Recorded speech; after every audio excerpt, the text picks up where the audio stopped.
Hi, this is Roger. Thanks for dropping by. Time of day to still be working. Work is mornings, afternoon is not. Unfortunately today it is. A lot of watering to do today, but I've got it all done. I'm up to speed now, except with the Phalaenopsis, which I'll probably do tomorrow morning. They don't take long. And I've got feed left over from what I did today, so I don't have to mix anything up. I just use it basically. Yes, some good news on the news, which makes a change in amongst all the other dim and dismal that just goes on and on and on, never ending. We've got rain coming, and it looks certain, and it looks like it might be for the biggest part of next week. Again, I'll believe it when I see it, but it's a bank holiday Monday. Now in the past, up until recent times, bank holiday Monday in August was traditionally wet and spoilt everybody's day out. But it looks like tomorrow will be good, and then that's the end of it. The rain should come in. I don't think it's going to be continuous rain, but it does look like there's going to be a fair bit of it. We shall see. Anyway, I've got repotting to do. I'm happier repotting now the heat's gone. The heat wave's gone. Just to give you a taste of what has changed, Friday morning when I came out here, it was 11 degrees. That's lower than my winter minimum, so I'm going to have to watch the night temperatures. I think the airflow is turning round. We've had a high pressure which is on the left of us, which brings down cold air from up north.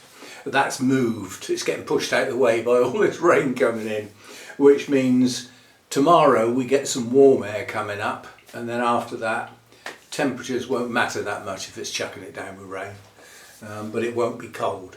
That's the main thing. But yeah, 11 degrees frightened the life out of me. As I said, that should have had a heater on.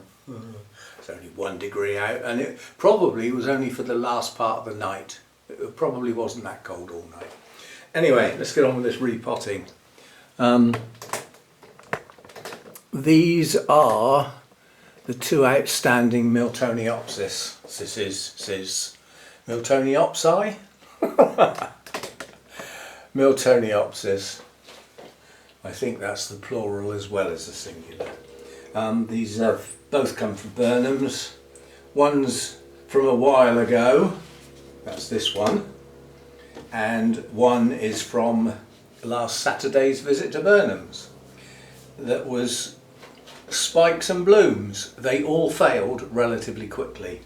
So this was part of what Sarah almost embarrassingly had to admit to was a heat stress delivery.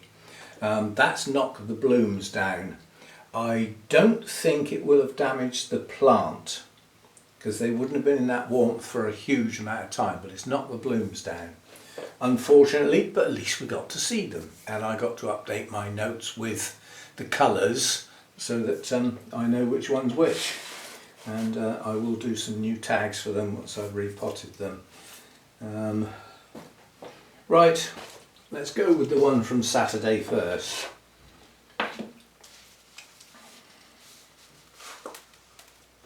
It's in this fibrous stuff which I'm not too keen on. I doubt if we've got good root systems on either of these, quite honestly, but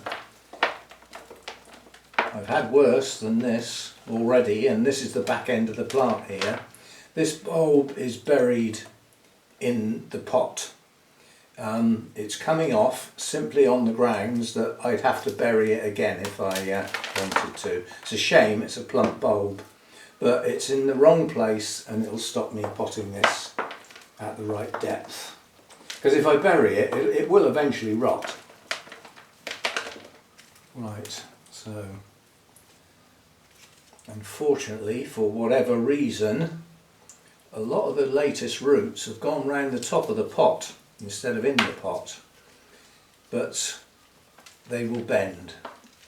If I just start to drop them down, you can see that what we've actually got is not a bad root system. Miltoniopsis are branching root systems, so that's okay. It's got a nice new growth. It's got 2 plump bulbs, both with leaves. As I said, I've had a lot worse than that.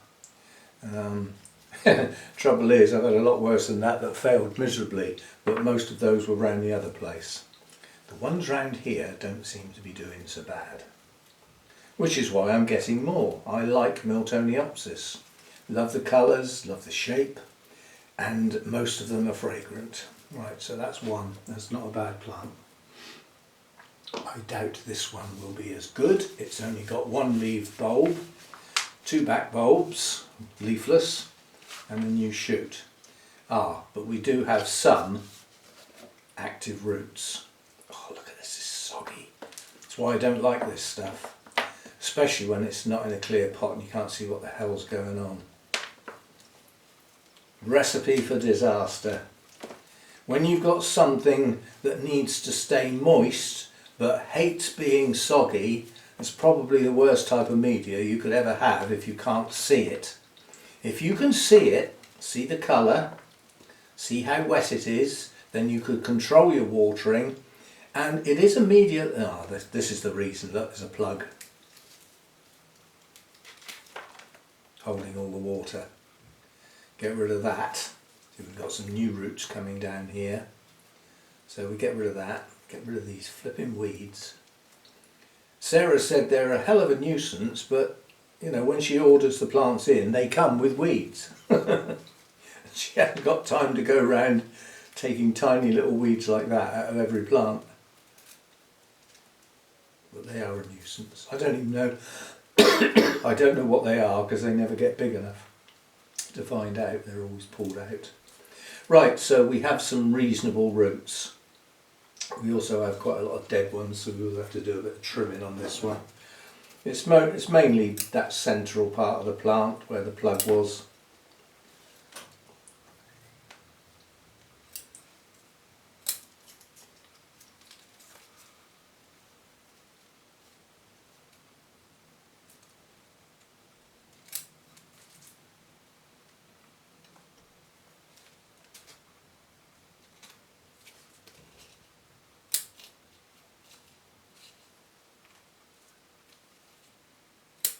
Yes, mostly the older part of the plants they're hanging off of. In the main.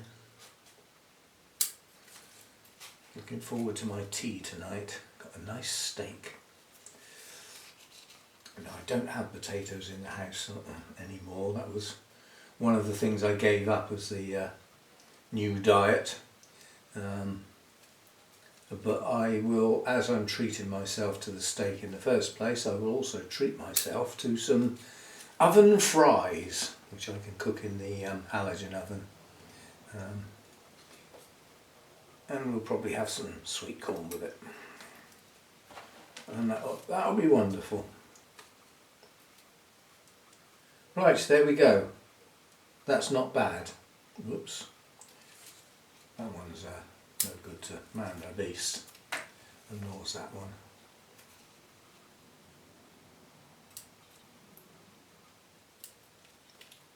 Right, that's trimmed up quite nicely. And what's left is not bad roots. There's not a lot of them, but then what have they got to support? 1 leaved bulb and a new growth. Doesn't need huge amounts of roots to support that. And the new growth is pushing out new roots, so there will be more. And because these 2 back bulbs are actually at the same level as the leaved bulbs, when I pot them they won't be buried, so I will keep them to give the plant some strength. Yeah, otherwise if we take those off we've got a single bulb and a new growth, and that's not going to flower again for some time. But if we keep the back bulbs, keep that strength in there, then I doubt if we'll flower on the latest growth, but we could do. I've seen Miltoniopsis in flower with that number of bulbs. Anyway, that's that one. Not bad. As I said, seen worse. And I don't keep these. They're cheap and nasty, and they've got printed plant passports all over them. So I don't keep those, I dump them. Right, so that's that. I will find 2 suitable pots. They need to be quite tight in their pots, not for any other reason than it helps with the pots drying a bit quicker if there's less media. The roots get to use more of it because they occupy more of it. That's the main reason. It's I mean, a lot of people say that, oh, they like to be tight in their pots. It's not a false truth. It's a not complete truth. Because yes, some plants do better really squashed in a pot that is almost so small it looks silly compared to the size of the plant. Some dendrobiums do well like that. But I still believe that the main reason is expert type people in the olden days, you know, days of runes and all that sort of thing, you know, when the instructions were carved in stone instead of digital. It was to help with people that weren't very good at orchids, beginners, novices, new people, and it was to stop them overwatering, because if the plant's really tight in the pot and there's a lot of roots and not much media, you can't overwater it. You pour a litre of water in there and practically a litre comes out the bottom, so you can't overwater them when they're like that. And that is a good thing for people who are a bit heavy-handed with the old water. Especially when plants are not growing and temperatures are low. That's a good way to rot some roots. But with a nice root system in a small pot, it's less likely to happen. I won't say never would happen, but less likely to happen. So, right, I'll break off. I'll be back when I've got some pots and some media. Right, I've got me 2 pots, and while I was out there I poured that out of the end of a bottle, a bottle that's been open 3 days. It's not going to be very pleasant, I don't think. Oh, you could put that on chips. But as I'm treating myself tonight, and I've missed being able to treat myself for a couple of weekends because other things have been going on. I haven't had my Saturday night to myself. I'm also treating myself to a nice wine. This is a Bordeaux Superior, steeped in tradition from one of the best known wine regions in France. Des Tourelles Bordeaux Superior is an intense and complex red wine with flavours of plums, blackcurrants and woody spice. It's funny when they give you all that list of flavours, I can never taste them. It just tastes like nice wine. That'll do. An approachable red wine. What's an approachable red wine? Do come out with some daft things. With a savoury finish, is perfect to enjoy with red meat. I think I've chosen well. Grand Vin de Bordeaux. And a proper cork. I do like to pull a cork out rather than unscrew the top. Unfortunately, the ones where you pull the cork out tend to cost a bit more. Right, so that's why that's there. It's not there because I'm a wino, and it's just that I didn't want to leave that till I start cooking tonight, because I knew it wasn't going to taste very good. So if I get rid of it now, by the time I come to start cooking tonight, we can open that and enjoy it thoroughly. Right, what have we got then? What we've got here is what was left over from last time. We never waste anything.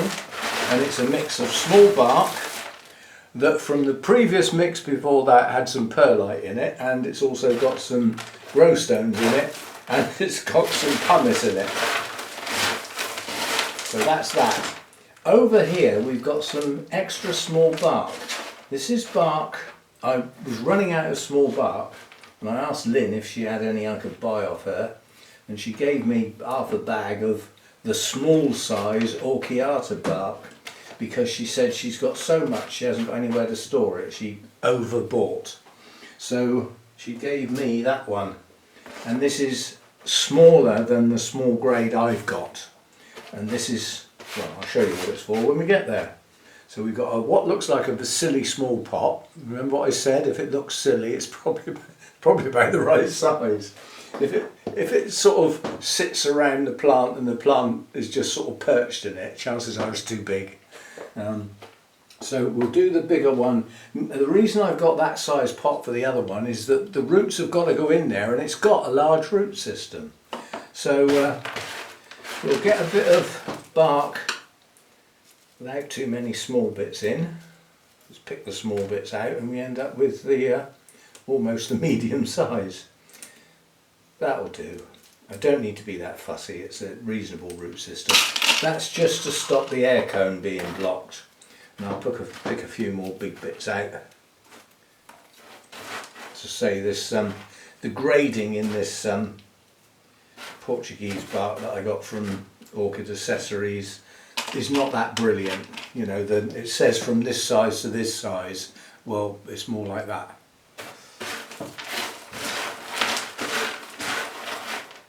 I think the bloke on the sieve had been on the same wine I'd been on. It's funny, when I first started drinking wine, you obviously get really cheap stuff because you can't taste the difference. I always say, if you can't taste the difference between a 20 quid bottle and a 10 quid bottle, why the hell are you spending 20 quid? That expression goes with hi-fi systems. If you can't tell the difference between 500 quid and 5,000 quid, why spend 5,000? Spend 500. You'll be just as happy. You have a nice holiday with what's left over. Some people pay ridiculous amounts for hi-fi. The problem is, a lot of the time the quality isn't in the source. Well, if it's not there at the source, you can't get any more out of it. You can electronically enhance it. But I mean, it's like you listen to concerts and actual albums and things like that on YouTube. The quality's gone right down to get it on YouTube. So, you know, you lose a lot. Right, so what are we doing here? Concentrate. This is for the big one, the one with quite a lot of roots. So we've got our crocking. We've now got to get all the roots in. So twist, and they will sink in. And I want them pointing downwards, because a lot of these were going around the top of the pot in a ring. I want to stop that. I want to stop that habit straight away and get them to go downwards. So we have done a little bit of pressing. They're quite flexible, quite pliable, so and there's a lot of gaps. We don't want gaps in Miltoniopsis. They work much better if the roots are touching something. All the roots, not just some of them. So we don't want gaps. Something just leapt out of the pot right across the room. The tapping's getting a bit hard, obviously. Yeah, you can see there's a lot of air gaps here. So by looking to see where they are, we can focus getting stuff down the side, holding the plant out of the way, making sure the gap's filled before we let go of the plant. So that's that bit. Any more? Yeah, we've got some here too. Got some down there.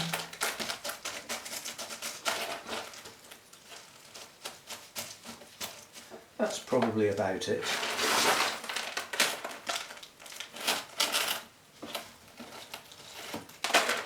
We need to make this a bit firmer so that the plant doesn't wobble around too much. There we go. And now I'll show you what the very small bark's for. Let's go around the top. Remember what I said on many occasions, that if you've got a bark mix, then the top centimetre to 2 centimetres will dry incredibly fast. The smaller the size of the bark, the more you can delay that process. And that's just what I want for where my new roots are going to come out for a Miltoniopsis. Okay, so we've got rid of our air gaps and new growth is sitting on the top, not in it. They have a tendency to rot. If there's any excess moisture around the base of a Miltoniopsis new growth, chances are it'll rot. And yet you can grow them in moss, but you've got to go careful how deep they are. Anyway, that's that one done. Next one, really tiny pot this time. This won't need any crocking at all because it hasn't got a very big root system. It's got quite a small root system that's going to fit in there quite nicely, quite tight. It's going to need a bit of help to go in there. There's some have decided to be wayward and head off into the horizon.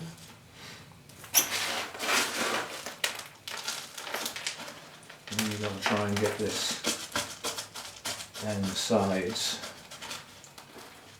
And as I said, with these two back bulbs, they don't really need media around them. They're never going to grow roots, and they haven't got roots. We cut them all off. The roots are under the leaved bulb and will be under the new growth. That's where we want the media, where the roots will be, or are and will be. So don't worry too much about round the back of the plant.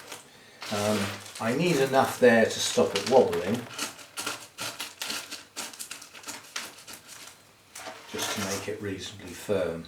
Right, there's just about enough room for that new growth to mature, at which point we should have some reasonable roots, and at that point it can either be potted on or repotted. Probably potted on, as it's such a tiny pot. And then again I will put this very small grade bark around the top where the roots are likely to be.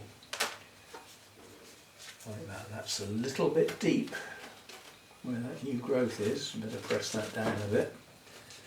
That'll do. As I said, the top part of the bark does dry very quickly. And that's a very small pot for the size of the plant, which means it's going to dry even quicker. So, right, that's those two done. That goes back in the bag. And I've got my Hoover down here, my handheld Hoover.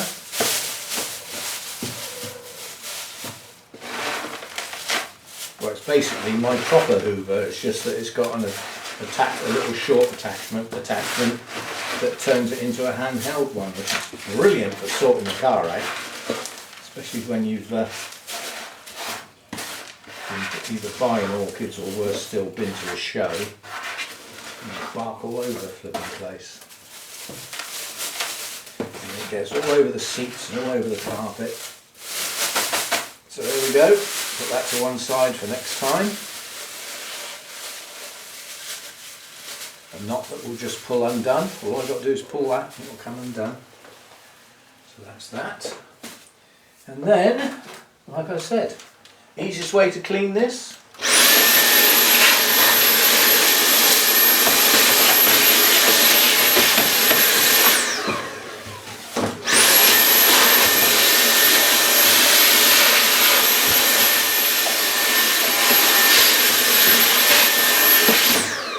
job done. Any on the floor? Yes. No. Can't hoover the floor yet, it's still wet from all the watering I did. I don't want water inside the hoover, that's a no-no. So there we go, Miltoniopsis repotting, getting rid of the, well in one case very soggy media due to the plug that had been left on. That is a habit, that happens. The other one didn't have a plug, yeah, so that's good, because that also means where it came from had repotted it properly, or it never had a plug in the first place, but that's unlikely.